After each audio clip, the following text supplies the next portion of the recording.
कि एनसी और कांग्रेस ने पिछले 70-75 साल में हम महिलाओं के साथ क्या दुर्व्यवहार किया, यह आप लोगों को भली भांति पता है। यहाँ की महिलाओं को अधिकार नहीं था। अगर वो यहाँ से बाहर से किसी पुरुष से शादी कर लेती थी तो उसके हक हुकूक खत्म हो जाते थे। तो हमें इन सब से निजात अगर किसी ने दिलाया तो हमारे प्रधानमंत्री मोदी जी ने दिलाया। 5 अगस्त 2019 को धारा 370 और 35 से खत्म करके मोदी जी ने ये बात सच साबित कर दी कि महिलाएं जो हैं वो बराबरी का अधिकार रखती हैं, चाहे वो किसी भी क्षेत्र में रहती हैं, क्योंकि उसके बाद महिलाओं को बराबरी का अधिकार मिलना शुरू हुआ। एनसी और कांग्रेस ने आज तक सिर्फ महिलाओं को वोटों के लिए इस्तेमाल किया, और खासतौर से मैं जम्मू की बात करूं तो महिलाओं को सिर्फ अपने वोट बैंक पॉलिटिक्स के लिए उन्होंने यूज किया। मुझे लगता है कि जम्मू की महिला इतनी सक्षम है और इतनी समझदार है कि इनकी राजनीति बड़ी अच्छी तरह जानती हैं। मैं बड़े विस्तार से ये बात कर रही हूँ कि मोदी जी ने हम महिलाओं को अगर सम्मान दिया तो बदले में हम लोगों का भी ये फर्ज बनता है कि हम लोग जम्मू से अपनी सरकार चुनकर उनको दें, भाजपा का मुख्यमंत्री चुनकर उनको दें, क्योंकि मोदी जी ने हम महिलाओं को जो 50% हमारा हक बनता है वो दिया है। आप लोगों ने देखा कि पिछले दिनों जो बिल पारित किया गया 33% रिजर्वेशन का, लाया वो बिल कांग्रेस की सरकारों द्वारा था, मगर उस पर मोहर लगाई हमारे मोदी जी ने, क्योंकि उनकी मंशा और उनकी इच्छा बिल्कुल साफ है कि जो वो कहते हैं वो करते भी हैं, और उन्होंने करके दिखाया। आप लोगों ने देखा कि 50% हम लोगों ने मैनिफेस्टो में रखा है कि 50% का आरक्षण हम लोग यूएलबी में, पंचायती राज में, और जो यहाँ पे चुनाव होंगे डीडीसी के, उसमें 50% महिलाओं का हक रहेगा। जो पिछली सरकारों को करना चाहिए था वो कहीं ना कहीं मोदी जी पिछले 10-11 साल से जम्मू कश्मीर में कर रहे हैं। हम सभी बहनों को बड़ा गर्व महसूस होता है कि हम उस पार्टी के कार्यकर्ता हैं जहां महिलाओं को सम्मान मिलना शुरू हुआ है। आर्मी की बात करूं तो आर्मी में महिलाओं को आज तक कहीं जाने का मौका नहीं मिला। आज आर्मी के हर फील्ड में महिलाएं बढ़ चढ़ कर भाग ले रही हैं।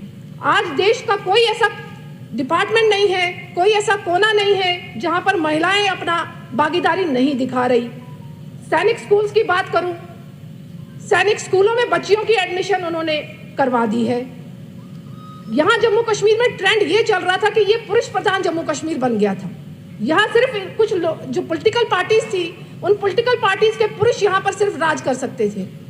भाजपा में एक आम महिला को भी शासन करने का मौका मिल रहा है, चाहे वो 33% की बात करूं जब वो लागू होगा, चाहे मैं 50% आरक्षण की बात करूं जब वो लागू होगा।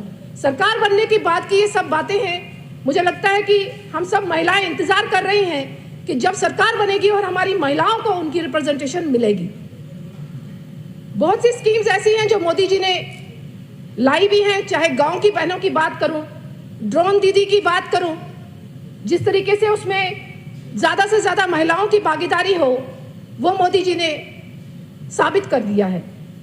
लखपति दीदी की बात करूं तो उसमें मोदी जी ने बताया कि किस तरीके से उनको स्किल डेवलप करके, चाहे वो हैंडीक्राफ्ट हो, चाहे अलग फील्ड हो, तो उसमें महिलाओं को कैसे आगे आना है, उसलिए उन्होंने काम किया।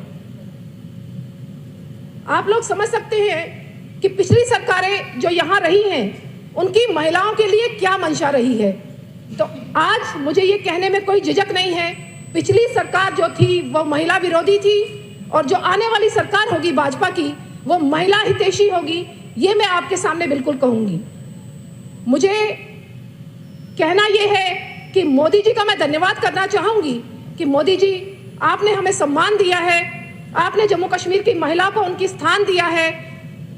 33% तो हम अपेक्षा करते थे कि आप हमें देंगे, मगर 50% जो आप हमें दे रहे हैं उसके हम हकदार भी थे, क्योंकि समाज का जो एक हिस्सा है 50% हिस्सा महिलाओं का है, वो मोदी जी ने बता दिया कि हम जम्मू कश्मीर में ये सब देकर आप सभी महिलाओं को उनका स्थान देने जा रहे हैं। यही बात करते हुए बहुत सी स्कीमें मेरी बहन नेहा जी बता रही थी जो अभी ग्राउंड में इम्प्लीमेंट हो रही हैं। चाहे सुकन्या समृद्धि योजना की बात करूं, 0 ईयर्स से लेके वो अकाउंट खोल सकते हैं और 10 ईयर्स तक वो अकाउंट खोल सकता है। आफ्टर 15 to 18 ईयर्स वो इसको विड्रॉ कर सकती है बच्ची, क्योंकि पहले कहीं ना कहीं बेटी को बोझ समझा जाता था। मोदी जी ने बता दिया कि बच्ची जो है वो कोई बोझ नहीं है, बच्ची आपके घर की शान है। बच्ची का आप सम्मान करेंगे तो आपके समाज का सम्मान होगा। मुझे लगता है कि किसी भी समाज को बढ़ाने में, किसी भी देश को आगे ले जाने में महिलाओं की अहम भूमिका रहती है। आप लोग बड़ी अच्छी तरह जानते हैं कि बाहर की जितनी कंट्रीज हैं वहाँ महिलाओं को बड़ा उच्च स्थान दिया जाता है, मगर यहाँ की सरकारें जो कांग्रेस की रही हैं इतने सालों तक, उन्होंने महिलाओं को सम्मान नहीं दिया। इसीलिए आज जम्मू की पुकार यही है कि महिलाओं द्वारा उनके राइट्स को पहचान कर अपने वोट को सही समय पर देकर मोदी जी के जो सरकार केंद्र में है वो आगे आए और जम्मू कश्मीर में भाजपा की सरकार बने, यही संकल्प लेकर हम लोग यहाँ से जा रहे हैं। आपका बहुत बहुत धन्यवाद।